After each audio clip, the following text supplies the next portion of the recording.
Olá, bem-vindos de volta para mais uma leitura do livro de Atos dos Apóstolos. Vocês estão aí no canal? Então, estão aqui, né? Bem-vindos de volta para mais uma leitura do livro Atos dos Apóstolos.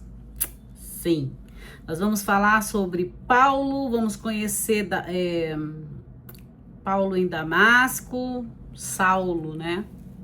Shaul Hachalia. Capítulo 9 do livro Atos dos Apóstolos. Já vou mostrar aqui para vocês um mapa da Síria. Aqui, ó. Cadê? Deixa eu ver. Cadê minha canetinha? Não está aqui. Olha só. Este é o mapa. Onde que está? Aqui. Olha aqui. Vendo aí? Síria. E logo aqui embaixo, Damasco. Olha só. Esse atlas, ele é da editora Paulinas. Maravilhoso, olha só. Aqui conta toda a trajetória do apóstolo Paulo. Esse texto é do Matias Grenza. Mapa ilustrado do Rodoval Matias. É da editora Paulinas. Olha só.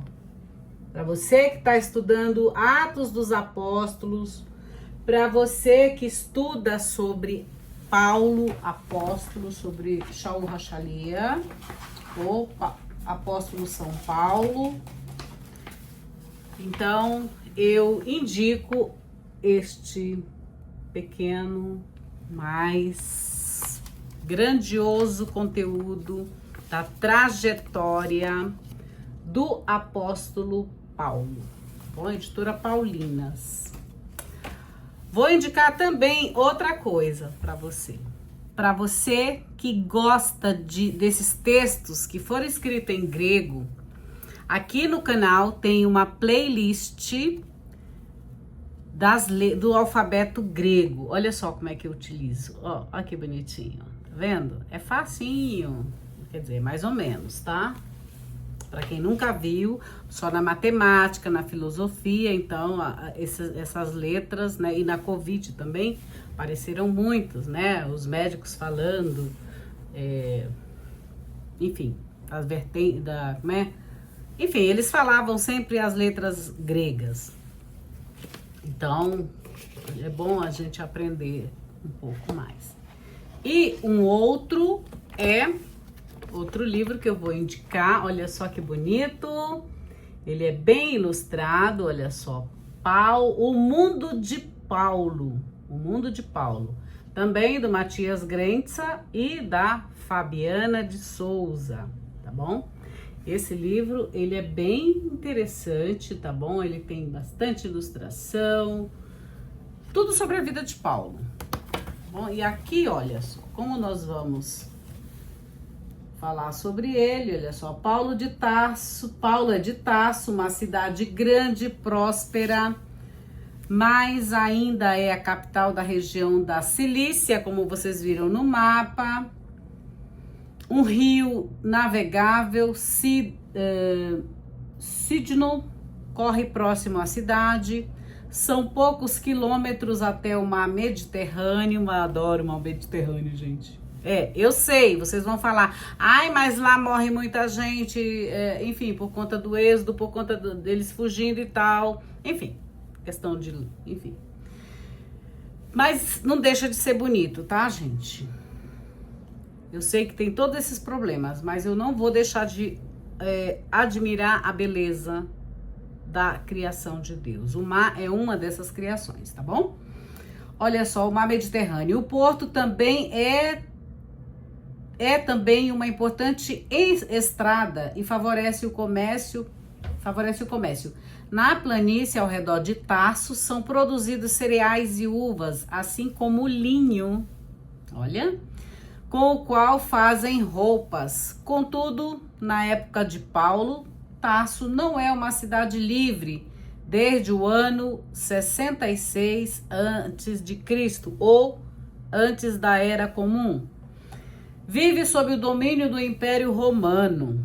A vida na cidade de Tarso tem um toque oriental. As mulheres andam com roupas que lhe cobrem o corpo. Botou só o véu é meu cabelo, tá? Aqui. Olha só, é minha coroa. O cabelo é minha coroa, tá? A minha glória, né, que Deus me deu. Olha só, deixa eu ver. Cobrem todo o corpo, nem mesmo o rosto e os cabelos podem ser vistos. Elas enxergam por uma pequena abertura à altura dos olhos. Elas usam a burca. Em contrapartida, o corpo delas não é visto por ninguém. Quanto à música, em Tarso, preferem o ritmo do Oriente, sobretudo da Fenícia, que é o país vizinho ao lado leste. Aqui eu paro. Vocês viram que eu iniciei este vídeo com uma musiquinha aí, né? Tocando. É a música do último vídeo que eu fiz, que é justamente eu fazendo merchan do meu e-book 7 dias, né? 7 dias meditando Gênesis 1. Olha aqui, Gênesis 1, né? Eu medito Gênesis 1 maravilhosamente. É uma biblioterapia. O que é terapia, Francisca? Terapia significa cura em grego, tá? Então você vai do mesmo modo que você vai lendo, você vai se curando de algumas crenças limitantes que foram nos contadas ao longo da nossa vida. Deixa eu parar aqui. Aí, tá vendo? Esse é o som lá da... É uma batida meio árabe, meio, né, oriental. Viu? Então, essa era o ritmo oriental das músicas em Tarso, tá? Então, em 7 dias, aqui é justamente eu fazendo merchan do meu livro, 7 dias, meu e-book, 7 dias, meditando Gênesis 1, Gênesis capítulo 1, versículo 1 a 2, 3. Maravilhoso, maravilhoso. Em 7 dias, Deus te ensina como você aproveitar o seu tempo, como você produzir e ser abençoado. Você vai descobrir que lá existem 3 bênçãos. Descubra em qual dia. E aí tem ainda os pitacos da Dona Francisca, né? Você não vai encontrar como eu fiz em livro nenhum. Eu te ensino a meditar o livro de Gênesis. Então, vai lá no Hotmart, adquira o seu e-book. Tá um preço, olha, baratíssimo, baratíssimo. Não chega nem a $3, eu acho. Não chega nem a $3. O que é $3? Quase... É só mesmo para você saber que houve um trabalho ali, houve um investimento também, claro, para você registrar na Câmara Brasileira do Livro. Então precisa vários trabalhinhos, enfim, tem muitas coisinhas ali por trás. Ele é um pequeno livro, um pequeno e-book, mas a profundidade dele você não vai se arrepender de adquirir. E aproveita também, compra e dá de presente para as pessoas que você ama. Não vai comprar e eu vou baixar o PDF, vou baixar, né, o PDF, baixar o PDF, fazer o download do PDF e vou imprimir e vou dar para não sei quem. Isso é fraude, tá? Já tô te dizendo. E ainda por cima é um modo de não ser abundante. É um modo de ser escasso, porque lá você vai descobrir o quão Deus não é escasso, tá? Esse Deus é grandioso. Então, não seja mesquinho de pegar, não, eu vou imprimir. Olha só, todos os livros que eu tenho aqui, eu comprei. Por quê? Eu poderia fazer xerox, não sei o que e tal, xerox não, fazer impressão. Eu penso, pô, se eu for fazer isso, os autores quase não ganham nada, não ganham mesmo. O autor no Brasil, não adianta você dizer assim, eu sou. Não, isso é mentira. Mentira, você pode até trabalhar 10, 20, 100 livros. O problema é você vender. E o mais do que vender é encontrar alguém para ler o teu pensamento, o teu compartilhamento, tá? O teu transbordo. As pessoas não têm paciência, as pessoas já estão muito cheias, estão com as suas taças cheias, né? Mas como eu sou teimosa e acredito na presença de Deus, eu tenho esse contato com Deus, então ele me inspirou para que eu produzisse esse texto, tá? Em dezembro eu comecei, em janeiro, começo de janeiro, eu comecei a meditar esse texto. Eu disse, nossa, olha só que legal, fazia tempo que eu não fazia isso. E fiz. Eu disse, quer saber? Eu vou compartilhar com o pessoal. E assim estou fazendo, compartilhando com vocês esta meditação que eu fiz, que foi maravilhosa, e também estou compartilhando essas maravilhas que Deus fez, como Ele trabalhou, né? E eu digo sempre que Ele é o CEO do universo. Imagina um cara assim, que cara mais criativo. Que cara mais criativo, ele pensou em tudo, do começo ao fim. Ele começou sem nada, sem forma, estava sem forma. Ele começou no lado negro, no lado escuro, no lado das trevas. Já existia tudo, mas ele foi trazendo para manifestar tudo isso aqui. E é incrível demais. Gente, eu sou apaixonada por esses textos bíblicos. Vocês não têm noção como eu sou apaixonada. Às vezes a Matias até diz, para, como você é chata. Eu passo o dia lecionando sobre isso, eu não quero mais ouvir. Olha eu contando aqui. Mas é paixão mesmo, é amor por essas narrativas. Então, aí eu tô compartilhando com vocês, tá bom? É isso. Vamos ler agora? Atos dos Apóstolos, já pegou aí sua água? A sua Bíblia, já se inscreveu no meu canal Bíblia com Francisca?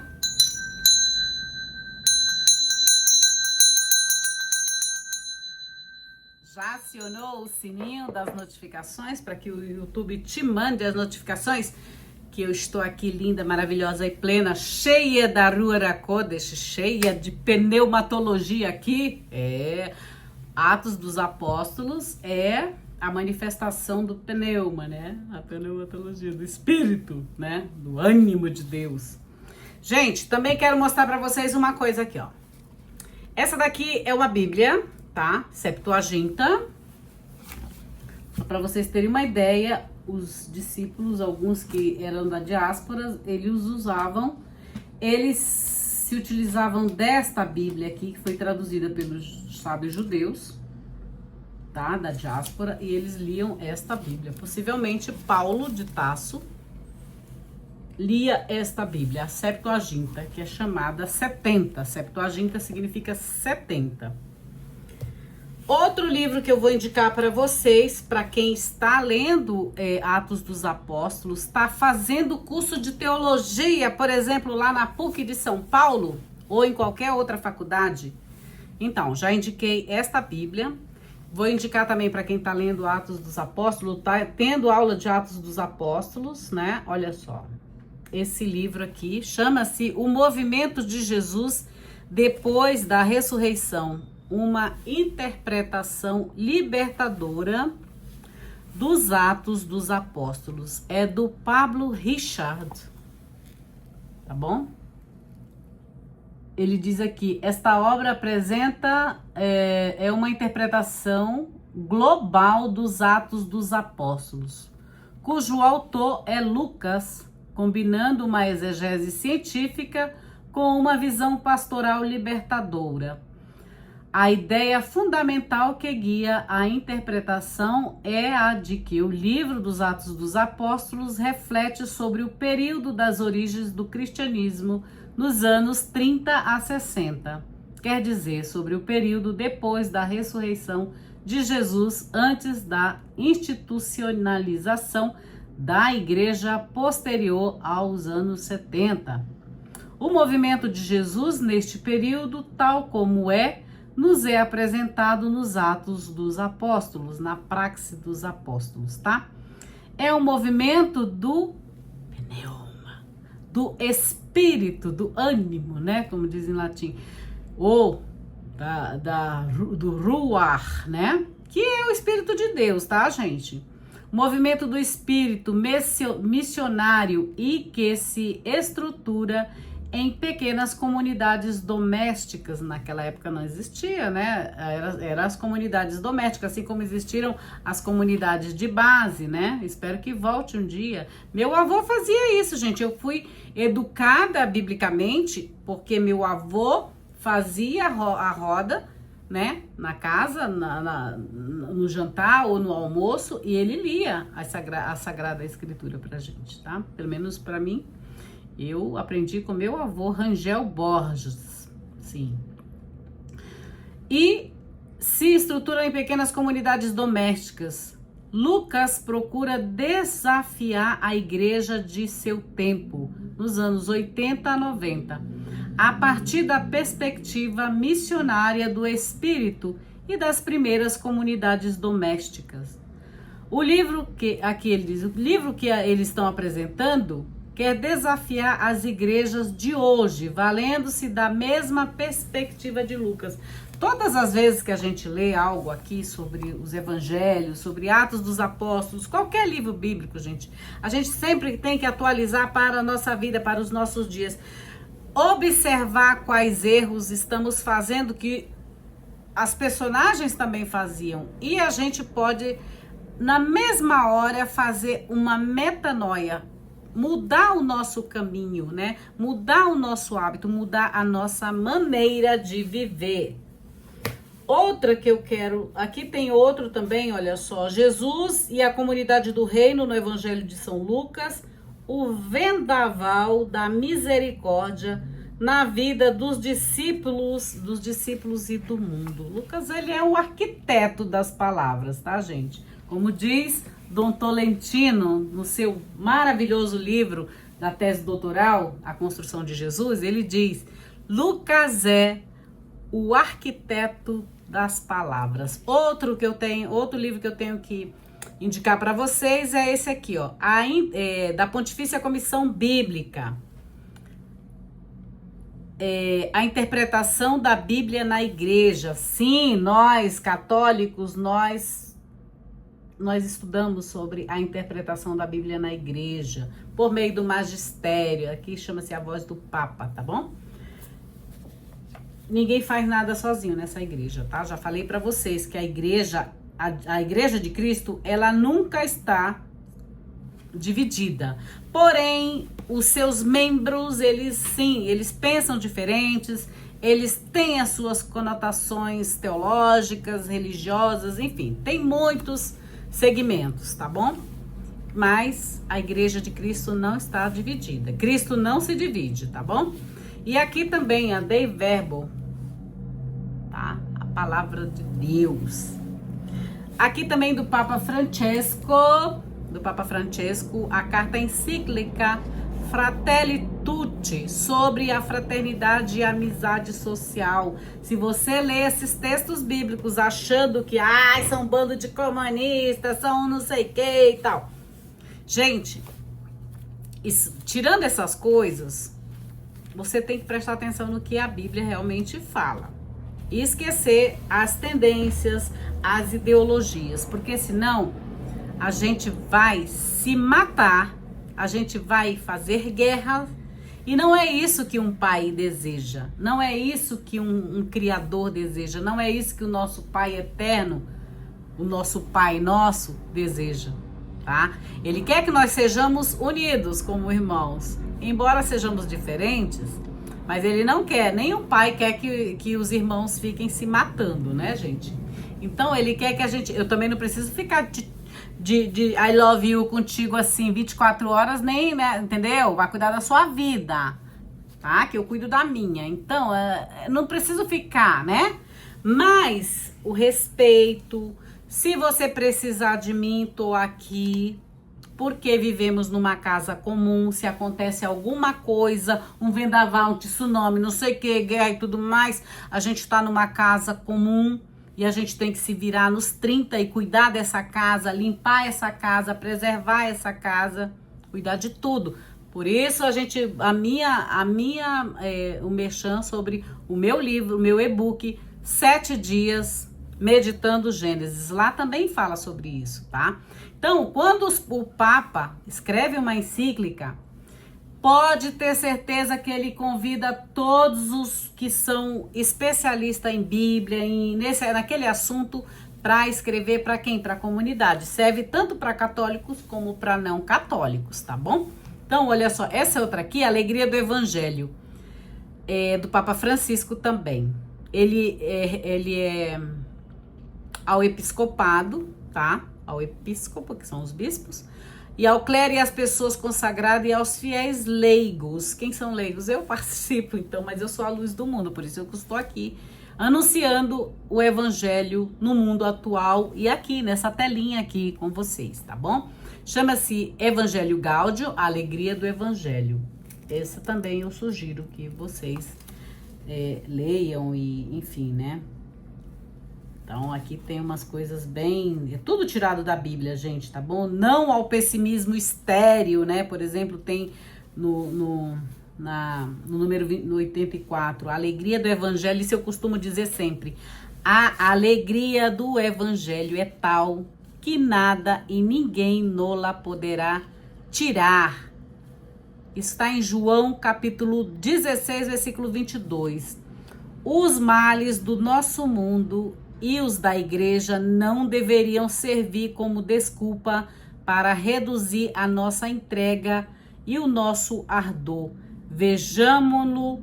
Vejamo-los como desafios para crescer. Além disso, o olhar crente é capaz de reconhecer a luz que o Espírito Santo sempre irradia no meio da escuridão. Olha que lindo, gente.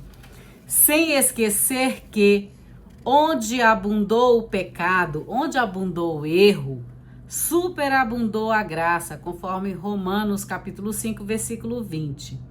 A nossa fé é desafiada a entrever o vinho em que a água pode ser transformada. Gente, somos nós aquelas talhas das quais Jesus transformou em vinho novo. Somos nós que devemos nos transformar em vinho novo e um vinho bom, tá? Então, olha só, e a descobrir o trigo que cresce no meio do joio. Nós vamos ter o conclave, né? Portas fechadas. Então, claro que existe tanto o trigo como o joio ali. Então, que o Espírito Santo realmente haja no meio daquelas pessoas. Vai acabar minha bateria, parece-me, né? Mas vamos lá. Então, olha só, 50 anos depois do Concílio Vaticano II, apesar de nos entristecer as misérias do nosso tempo, e estamos longe de otimismos ingênuos, o maior realismo não deve significar menor confiança no Espírito, nem menor generosidade. Neste sentido, podemos voltar a ouvir as palavras pronunciadas pelo beato João Paulo 23. João 23, desculpa. Eu tô com o João Paulo na cabeça. Naquele memorável 11 de outubro de 1962, chegam-nos aos ouvidos insinuações de almas ardorosas, religiosos assim fervorosos, igual Paulo, como a gente leu lá no outro capítulo, né? Chegam aos nossos ouvidos insinuações de almas ardorosas, sem dúvida, no zelo, mas não dotadas de grande sentido de discriminação e moderação, discrição e moderação. Nos tempos atuais não vem, né, de ver, senão prevaricações e ruínas. Mas a nós parece-nos que devemos discordar desses profetas de desgraças que anunciam acontecimentos sempre infaustos, como se estivesse eminente o fim do mundo. Isso, gente, ou seja, elas não confiam na providência divina. Então, isso é um chamado para nós não confiarmos desses profetas de desgraça, tá? Que estão dizendo, é o oitavo papa, é não sei o que, é o rei, é o papa negro que vem, não sei o que, vai destruir toda a igreja, vai não sei o que. Não, vai ter que reformar, né? Todo dia nós temos que fazer uma reforma nas nossas vidas, uma reforma íntima, né? Para mudança de caminho. Outro livro é a Carta Apostólica de João Paulo II, a dignidade e a vocação da mulher, tá? Outro, vocação e missão dos leigos na igreja e no mundo. Podem ter certeza que eu estou aqui anunciando esta palavra para que vocês saibam que todos nós saibamos que Jesus é a videira verdadeira e nós somos os ramos dessa videira, tá bom? Nós somos. É isso. Agora vamos ler Atos dos Apóstolos. Olha que aula, né? Quantas coisas aqui, nesse momentinho aqui, a gente falou sobre todas algumas constituições que tem, exortações, na verdade, para tudo isso falar sobre o Espírito Santo de Deus. Meu óculos aqui soltinho. Então vamos lá, capítulo 9, Atos dos Apóstolos. Saulo, escolhido por Cristo, escolhido pelo ungido, porque Cristo em grego é ungido em português, né? E Cristo em grego. Vocês sabem que vem da palavra Machia, né? Bom, vamos lá. Saulo, respirando ainda a ameaça da morte, né? Paulo era ferrenho, meu povo. Não tem jeito, a gente não pode esquecer o passado, né? Ele sempre vem bater a nossa porta. Saulo, respirando ainda ameaça e morte contra os discípulos do Senhor, dirigiu-se ao sumo sacerdote e lhe pediu cartas para as sinagogas de Damasco, a cidade que eu mostrei no mapa, né? Para que, caso encontrasse alguns que fossem do caminho, notem bem, que fossem do caminho, porque a comunidade de Jesus Cristo era chamada a comunidade do caminho. Esse caminho apareceu aqui do nada, só em Atos? Não, gente. Esse caminho já vem desde Abraão. Eu digo até que antes de Abraão, quando Deus sopra o seu hálito, o seu ruar nas nossas narinas, ele mesmo já faz um caminho para encontrar a sua criação. Ele já vem para se revelar para a sua criação. Quem é a sua primeira criação? Adão, que é o primeiro humano, e Eva. O Ish e a Ishá, o homem e a mulher. Assim como ele se manifesta também para os animais, quando ele cria os animais, ele coloca a sua presença nesses animais. nos animais que voam, nos animais marinhos, nas plantas, no verde, né? Em todas as ervas e tudo. Então, Deus é o primeiro a caminhar, Ele é o caminhante, né? Ele é o primeiro a se movimentar para encontrar-se com esta sua criação. E isso é um caminho, né? Depois vocês percebem que Abraão também faz um caminho, sai da tua terra. Deus se manifesta para ele e diz: sai da tua terra, da tua parentela, né? Que eu vou te mostrar uma terra e te darei toda a promessa é de descendência, te darei as estrelas do céu, a areia da terra como descendência, né? Então, tem um movimento aí de caminho. Depois chega com o povo do Êxodo, né? Que Deus caminha com esse povo saindo da escravidão do Egito, né? Caminha pelo deserto rumo à libertação desse povo, né? Aí muita gente diz: você é da teologia da libertação. Eu sou da teologia do eterno, tá? Não importa. E ela é uma teologia libertadora. Por isso eu estou aqui, porque se eu não fosse libertada, eu nem estaria aqui falando com vocês. Eu não tava nem aí para esses textos, nada, porque eu já estive nesse lado de que eu não queria saber de nada desses textos. Eu dizia: imagina, esses crentes tudo louco aí, enchendo meu saco, quero saber disso não. E olha só, no entanto, onde eu estou, né? Aquilo que a gente mais teme, a gente finda entrando nesse caminho. E aqui estou no caminho. Então, olha só, esse caminho passou pelo Êxodo, passou pelos profetas, eles foram para o exílio, muitos do povo de Deus foi para o exílio, Deus caminhou com esse povo sempre, até chegar no caminho com os discípulos, depois chegar neste caminho que Lucas mostra maravilhosamente esta relação desse caminhar de Deus, desse Espírito Santo de Deus, caminhar com todas as suas criaturas, com Jesus, que se faz a imagem e semelhança de Deus, no sentido de que quem vê Jesus, vê Deus, vê o Pai, bom?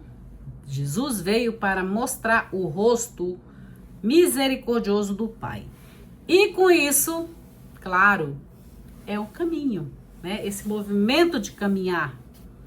E com Paulo não foi diferente. Olha só, ele queria, né, quem fosse do caminho, porque era assim que eram chamados os discípulos de Jesus, os discípulos do caminho, era o povo do caminho, né, os discípulos do caminho.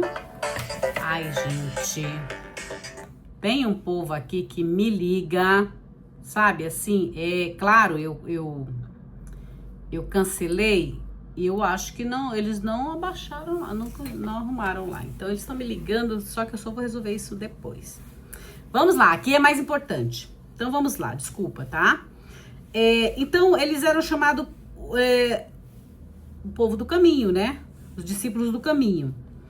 Tanto homens como mulheres pudesse levá-los preso para Jerusalém. Ou seja, Paulo, ele devastava a igreja do caminho, que era a igreja de Cristo, tá? Que é a igreja de Cristo. Nós também somos do caminho. Do caminho de qual? O caminho que leva a Cristo. O caminho de Cristo leva à perfeição. O caminho que é Cristo, que é o humano perfeito, é a perfeição do qual nós devemos nos plasmar, tá? Ele é o nosso paradigma, né? Essa é uma palavra que às vezes a gente utiliza como que se fala? Palavra-chave, essas coisas, tá? Então, ele é o paradigma, é Cristo o caminho. Por isso ele chama Rhodos, em grego é Rhodos. Lá em João ele fala: eu sou o caminho, a verdade e a vida, né? Aqui ele é o caminho, né? Os discípulos do caminho.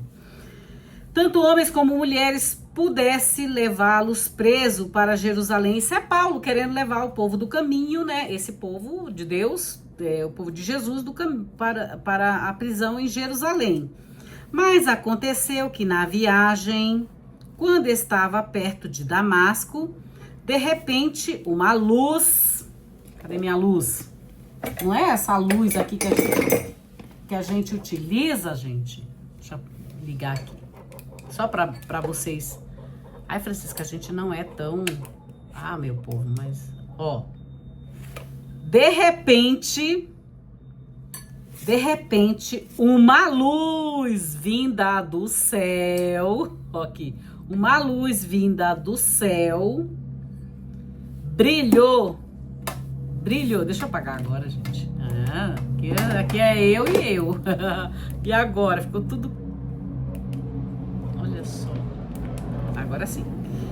Uma luz vinda do céu brilhou em torno dele. Imagina um holofote assim, brilhando assim. Um holofote em cima de você. Hoje em dia são os holofotes. Mas essa luz é a luz do Espírito Santo, tá? De repente, uma luz vinda do céu brilhou em torno dele. Ele caiu por terra e ouviu uma voz que lhe dizia: Shaul, Shaul. Não, Francisca, na minha Bíblia não tá Shaul. Eu sei que não. Está Saul, Saul. Mas pode ler Shaul, Shaul. Shaul. Saul, Saul. Por que me persegues? Ele disse: Quem és, Senhor? E ele: Eu sou Jesus. Eu sou Jesus. Ego em mim, Jesus. Nem sei se eu tenho que conferir lá no grego. Eu tô aqui lembrando aqui. Eu sou Jesus, a quem tu persegues. Mas levanta-te, entra na cidade e te será dito o que deves fazer. Os homens que viajavam com ele ficaram parados, emudecidos, pois ouviam a voz, mas não viam ninguém. Saulo se levantou do chão, mas, embora seus olhos estivessem abertos, não enxergava nada. Eles, conduzindo-o pela mão, o fizeram entrar em Damasco. Ele ficou 3 dias sem enxergar e não comeu nem bebeu. Vocês sabem que o 3º dia é onde se manifesta Deus. As manifestações de Deus sempre acontecem no 3º dia, no dia 3. Eu nasci no dia 3, tá, gente? Então, olha só, as maravilhas de Deus sempre acontecem no 3º dia. Ele ficou 3 dias sem enxergar e não comeu nem bebeu. Ora, havia em Damasco um discípulo chamado Ananias. Em uma visão, o Senhor lhe disse: Ananias. Ele respondeu: Aqui estou, Senhor. Parece como, né, Samuel? Eis-me aqui, Senhor, né? Aqui estou, Senhor. O Senhor lhe disse: Levanta-te, vai à rua chamada direita. Ele falou: Qual rua? Esquerda? Não, ele falou a rua direita. E por que você tá do lado errado? Né? Então, chamada direita, e na casa de Judas. Procura por um homem de Tarso, chamado Saulo. Está orando, e em uma visão viu um homem chamado Ananias, que, tendo entrado, lhe impôs as mãos para que recuperasse a vista. Ananias, porém, respondeu: Senhor, tenho ouvido de muitos a respeito desse homem, quantos males ele fez a teus santos em Jerusalém. E aqui ele tem autoridade dada pelos sumos sacerdotes para prender a todos os que invocam o teu nome. Qual é o nome que você invoca? Em nome de Jesus? Não. em nome de Jesus Cristo. Porque Jesus também era o nome do outro, do homicida. Lembram? Barrabás também se chamava Jesus. Então, quando você gritar em nome de Jesus, que seja em nome de Jesus Cristo. Tá? E não somente Jesus. Tá bom? Que esperto. Os que invocavam o teu nome, mas o Senhor lhe disse, vai, porque ele é um instrumento eleito por mim para levar meu nome aos gentios, aos reis e aos filhos de Israel. Aqui eu vou parar aqui um pouquinho para dizer o seguinte, Paulo, Paulo de Tarso, Saulo, ele era fariseu. Ele era um perushim. O que é um perushim? Um perushim é um separado para fazer as coisas de Deus, para a obra de Deus. Tá? Ele era ferrenho, né? Ele era aqueles religiosos assim, bem ortodoxo, vou dizer assim, bem sadik, né? Ele queria também, quer dizer, não, sadik é justo, mas ele queria que a coisa desse certo, que fosse perfeito, da visão dele, né? Mas ele estava, né? Vocês vão ver que ele estava equivocado em algumas coisas. Não é que a lei não seja importante, a lei é importante. Por quê? Se não existe lei, nós somos rebeldes, nós somos rebeldes, nós somos inconsequentes, nós não obedecemos, nós somos teimosos também. Se não existir a lei de trânsito, todo mundo sai buzinando, sai passando um por cima do outro. Não é assim? Então, como é que não pode ter lei? Tem que ter lei. Não é a lei do amor, mas é mais ou menos isso, tá? E Paulo, ele era ferrenho em relação às leis, né? Ele queria que a Torá fosse cumprida, né? Então, olha só, Jesus diz, né? Mas o Senhor lhe disse, vai, porque ele é um instrumento eleito por mim para levar meu nome aos gentios. Quem são os gentios? Os gregos, somos nós, entendeu? Aos reis e aos filhos de Israel. Eu lhe mostrarei quanto deverá padecer por causa do meu nome. Ele padeceu mesmo. E qualquer um que vai fazer a vontade de Deus em relação... Se for seguir isso aqui mesmo, esse evangelho, esse livro e toda a Torá e todos os profetas e tudo, meu filho, pode ter certeza, Jesus chegar, vão matar de novo. E se tiver discípulo deles, matam de novo. Tem que ser muito forte para sair vitorioso disso aqui, tá? Por causa do meu nome. Então Ananias entrou na casa e, tendo imposto sobre ele as suas mãos, disse: Saul, irmão, o Senhor me enviou. Jesus, aquele que te apareceu no caminho por onde vinhas, para que recuperes a vista e fiques pleno do Espírito Santo, né? Pleno do Espírito Santo. Deixa eu ver aqui uma coisa. Rapidinho, só um minutinho. Deixa eu só conferir aqui no grego. Pneuma. Só um minutinho. Às vezes a gente esquece. Tá pensando que tô tudo aqui na cachola? Não tá, não. A dona Francisca, às vezes, esquece algumas palavras. Se você não treina todo dia, esquece, tá?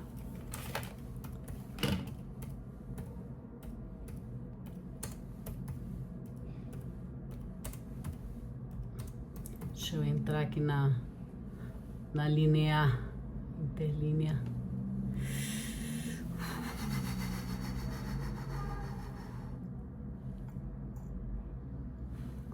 Ai.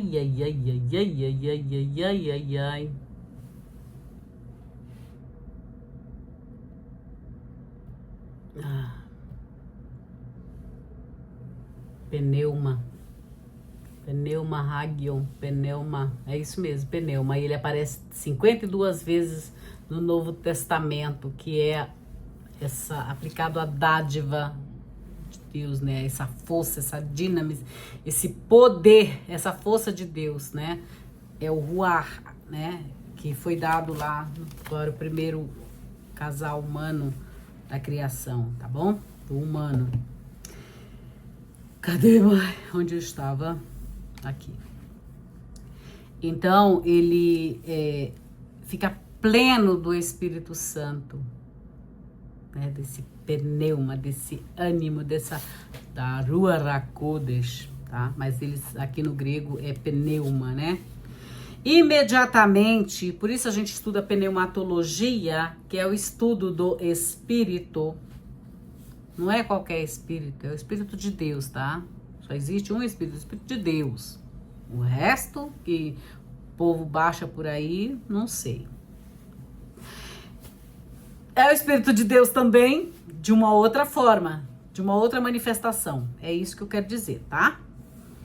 Imediatamente caíram de seus olhos algo semelhante a escamas e recuperou a vista. Tendo-se levantado, foi batizado. Depois de comer, recuperou as forças. Será que também essas questões que o pessoal diz, tá manifestando o espírito e tal, será que não é fome do povo? Sabe, o povo que tem às vezes umas visões, o espírito veio, chegou aqui pra mim e contou, vai contar, não sei quem vai morrer, não sei quem vai casar, não sei quem vai acontecer, tererê. O espírito, o mundo espiritual me contou. Será que não é fome que esse povo sente? Será que não é fome? Porque aí, olha aqui, ele diz assim, ó. Seus olhos, saiu dos seus olhos algo semelhante à escama. E recuperou a vista. Tendo-se levantado, foi batizado. Depois de comer, recuperou as forças. Será que aquelas visões também não era fome? Perguntar não ofende, tá, gente? Eu sou uma estudiosa. Então, eu tenho que ter perguntas. Isso aqui não está pronto. Nem aqui, nem na mente de ninguém. Isso aqui é uma hipótese, enfim, estudos e tudo existe. Mas a gente não tem certeza de nada. De repente, né? Mas foi para o bem, porque esses textos chegaram até nós, tá bom? Então, a pessoa começa a ter visão, começa a dar comida para ela, dar água. Porque depois que ele comeu, ele recuperou as forças. Que tava vendo um monte de coisa, né? Mas viu coisa boa. Viu a palavra de Deus, viu Jesus e tudo mais. Se converteu, né?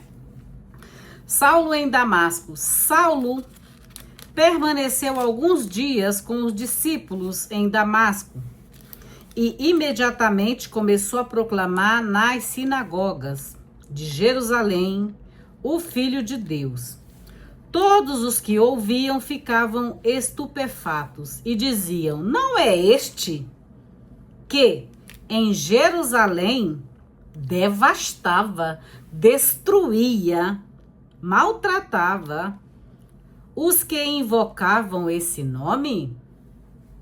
Não veio aqui precisamente para levá-los presos aos sumos sacerdotes? Saulo, porém, se fortalecia cada vez mais e confundia os judeus que viviam em Damasco, demonstrando que Jesus era o ungido, que Jesus era o Cristo, que Jesus era o Messias. Algum tempo depois, os judeus conspiraram para matá-lo, mas Saulo teve conhecimento de seus planos. Eles vigiavam até as portas da cidade dia e noite, a fim de matá-lo. Uma noite, seus discípulos tomaram-no e, em um cesto, o fizeram descer pela muralha. Imagina só. Tá parecendo o Muro de Berlim, né, gente? Que a gente tinha que, quando tinha que passar pro lado de lá, a gente fazia qualquer negócio, colocava as Coca-Colas, os cigarros, tudo dentro do casaco, do sobretudo, né? E levava para os coleguinhas que estavam do outro lado. E aí tinha um período para você entrar lá e para 10 horas da noite você tinha que voltar, porque senão você era preso, enfim, é TBO, essas coisas, né? Então, quem nunca? Então, a história de Paulo aqui me faz lembrar justamente esse período do Muro de Berlim. E até hoje o povo quer construir muros, né? Ao invés de construir pontes, né? Pontífices, né? Pontes, mas querem construir o quê? Muros de separações, apartheids e essas coisas todas. No entanto, a gente vive numa casa, o quê? Comum. Se acontece alguma coisa com esse planeta, vai todo mundo pro beleléu. Não adianta. Se você é rico, pobre, mendigo, se você é branco, amarelo, azul, negro, não importa, né? Entendeu? Aí outra coisa, esse é o único planeta que tem chocolate. Pelo menos é o que eu sei, né? Então, não destrua esse planeta, porque senão você não vai ter chocolate mais. Vamos lá, brincadeiras à parte. Saulo permaneceu alguns dias com os discípulos em Damasco e imediatamente começou a proclamar nas sinagogas que Jesus era filho de Deus. Todos, né, ficavam perguntando: esse não é o que procurava matar os discípulos do caminho?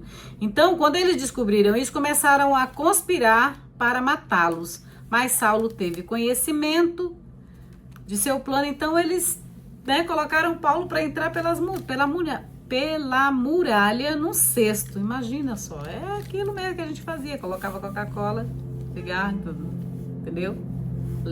Alemanha que não era capitalista, entendeu? Graças a Deus quebrou, caiu lá e tudo, né?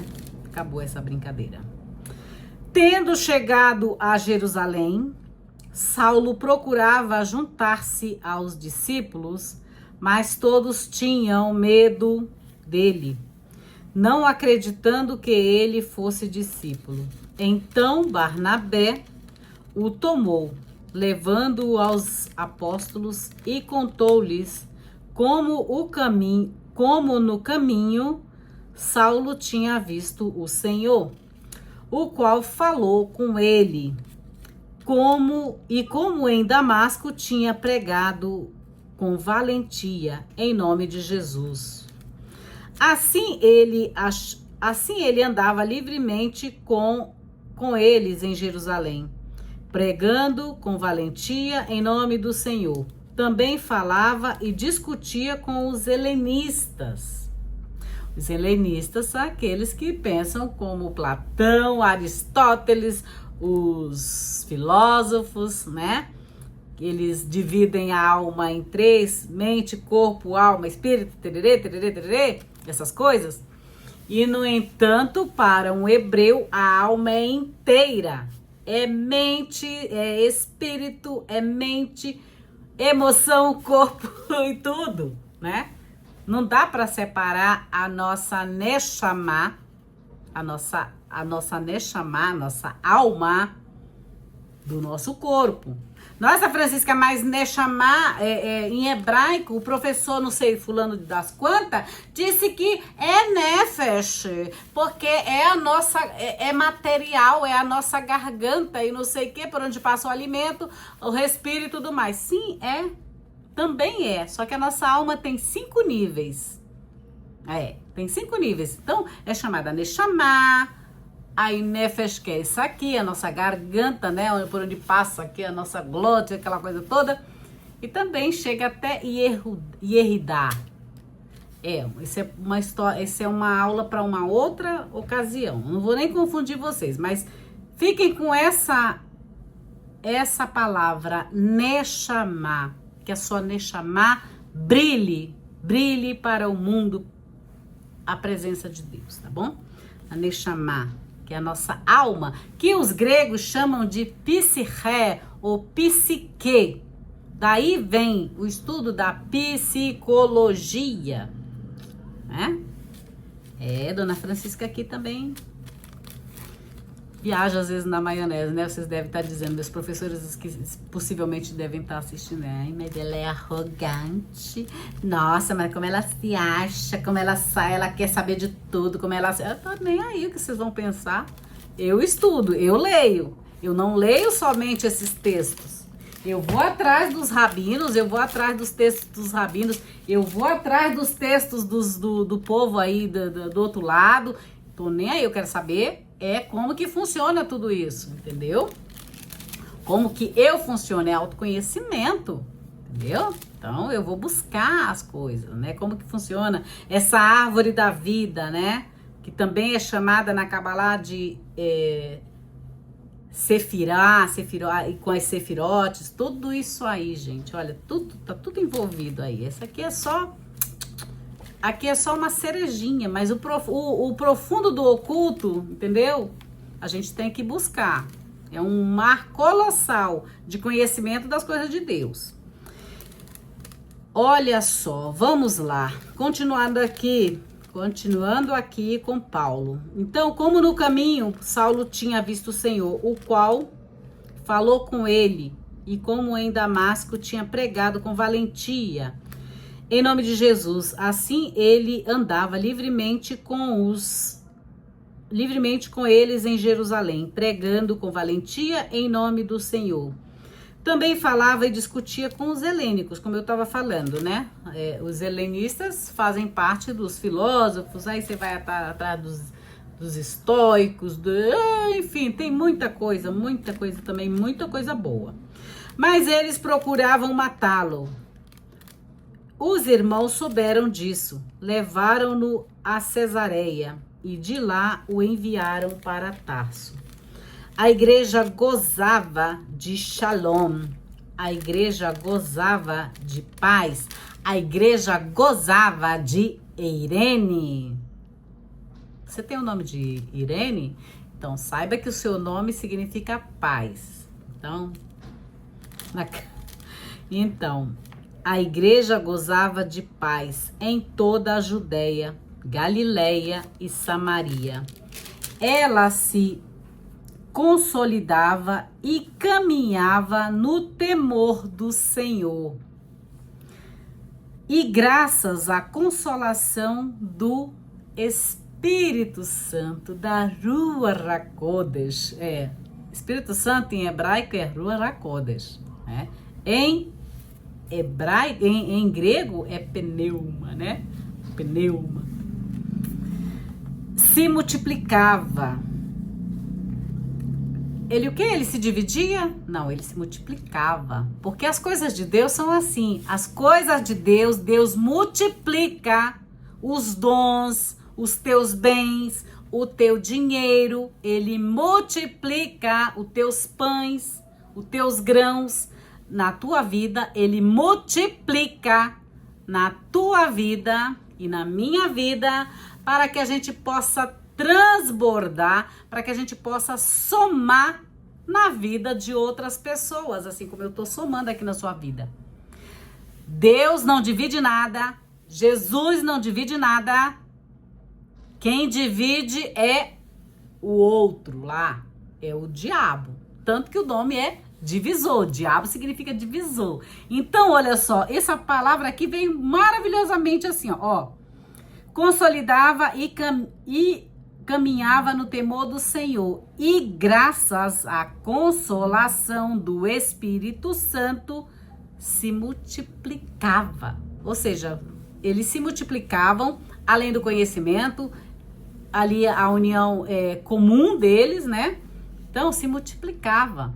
E todas as vezes que você multiplica, que Deus multiplica na tua vida, teus bens, teus dons, teus conhecimentos, teu intelecto, né? Tudo isso, teu amor, é para que tu some na vida de outras pessoas, da tua comunidade, do teu bairro, da tua casa, da tua cidade, do teu país, do teu planeta, tá? Então, é bem isso. Não pensem que pelo fato de Deus multiplicar teus bens, eu sou privilegiado, eu sou o bambambam. Não, ele te dá para que tu utilize, né? Some na vida de alguém, fazendo bem, tá? Pedro na Judéia. Pedro, que percorria todos os lugares, desceu para visitar também os santos que viviam em Lida.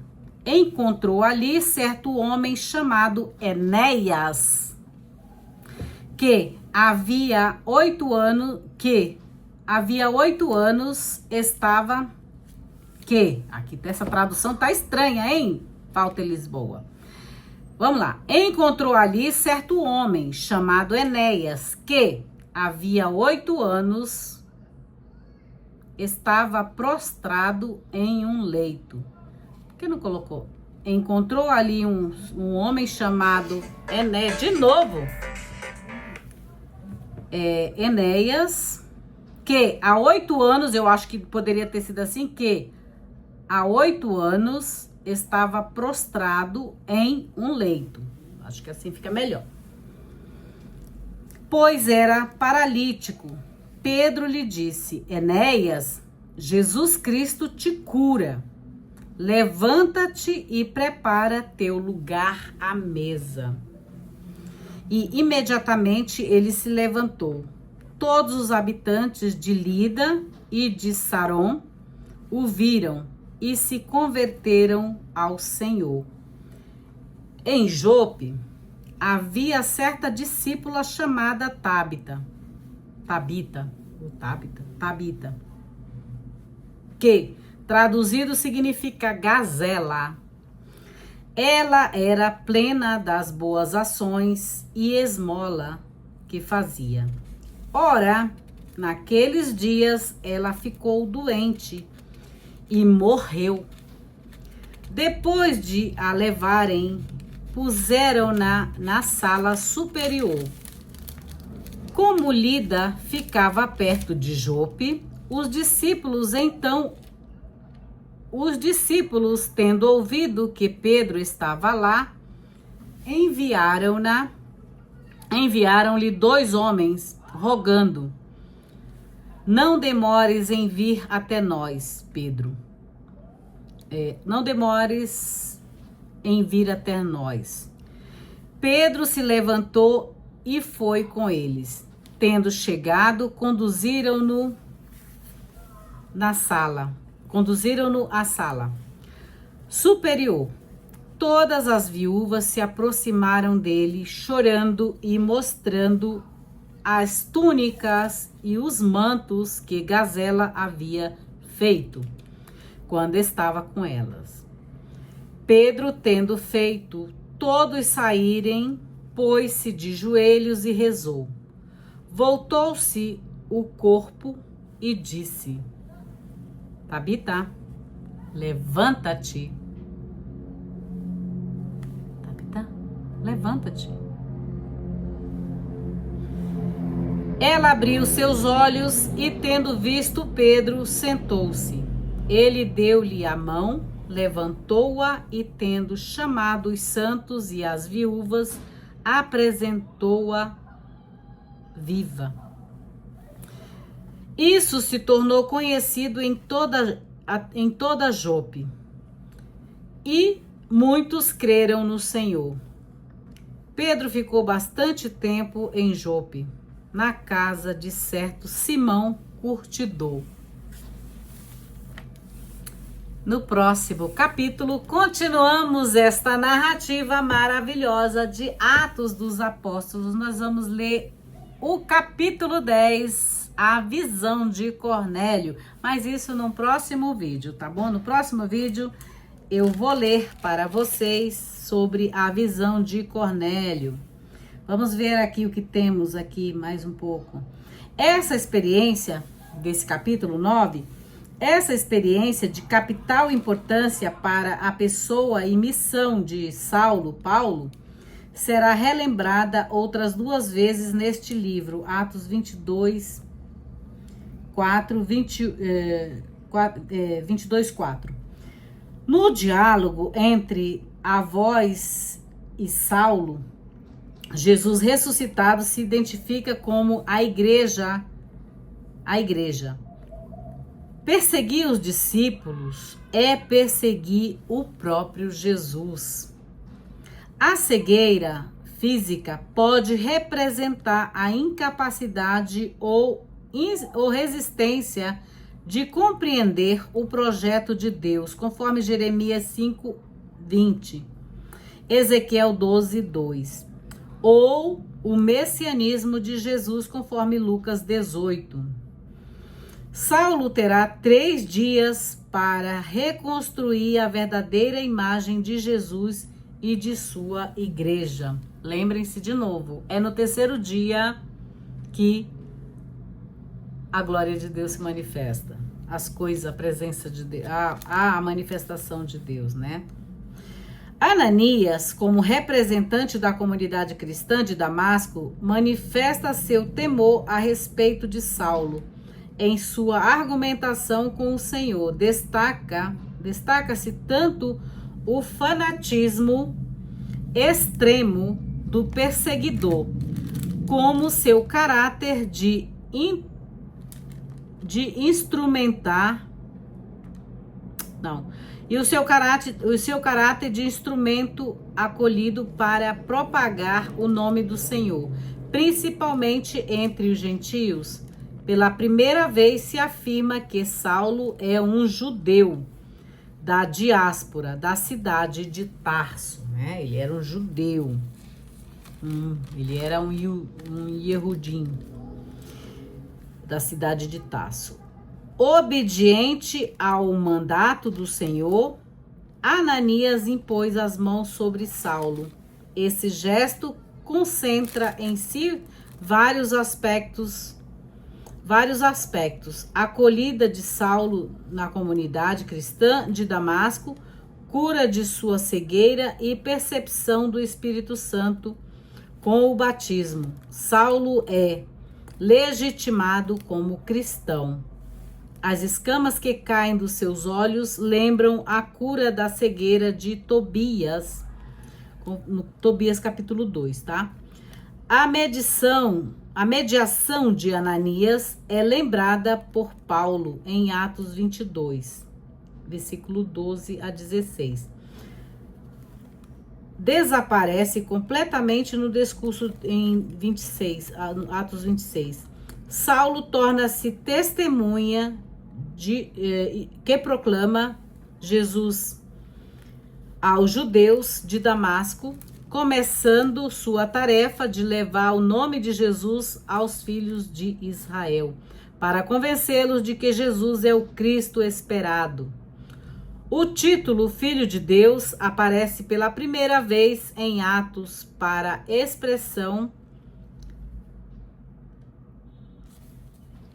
expressão de invocar o nome, né? Para expressar a questão de invocar o nome de Jesus, né? A posição violenta dos judeus contra Saulo lembra o que o Senhor anunciara Ananias, o que ele anunciou a Ananias, né? A forma de escapar da morte certa, lembrada também por Paulo em 2 Coríntios 11, 33. Deixa eu ver. Então é isso, pessoal. Aqui eu termino a leitura do capítulo 9 do livro de Atos dos Apóstolos. Eu espero que você tenha gostado dessa leitura. Claro, eu faço meus comentários. É por isso que este canal chama-se Bíblia com Francisca. Eu dou algumas indicações de bibliografias para vocês que estudam teologia. E para todos que não estudam, então já tem uma visão diferenciada desses textos.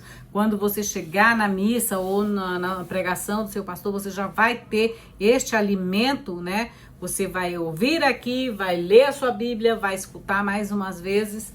E quando você for para a missa, para a celebração, você vai celebrar a palavra de Deus, essa palavra de vida, né? Que nos sustenta, né?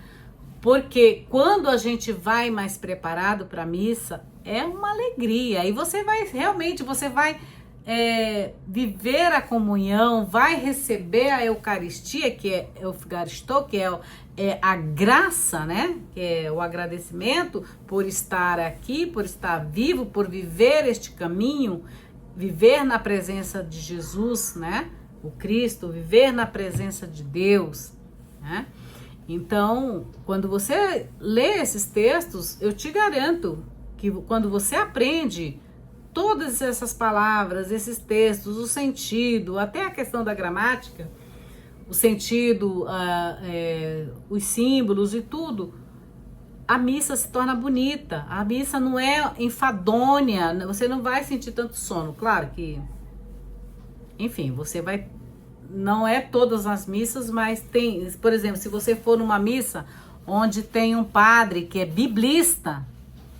Ah, meu filho, se você aprendeu esses textos e tem um padre na sua paróquia, ou